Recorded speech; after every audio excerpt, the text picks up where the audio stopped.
National Weather Service in Chicago has issued a severe thunderstorm warning for Lake County in northeastern Illinois, northeastern Kane County in northeastern Illinois, southeastern McHenry County in northeastern Illinois, northern Cook County in northeastern Illinois, until 12:15 p.m. At 10:57 a.m., a severe thunderstorm was located over Cary, or near Algonquin, moving east at 30 miles per hour. Hazard, 60 miles per hour wind gusts and quarter-size hail. Source, radar indicated. Impact, hail damage to vehicles is expected. Expect wind damage to roofs, siding, and trees.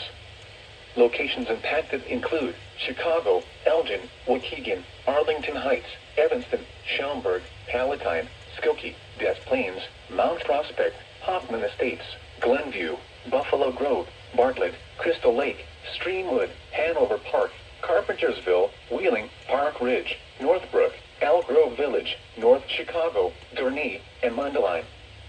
For your protection, move to an interior room on the lowest floor of a building.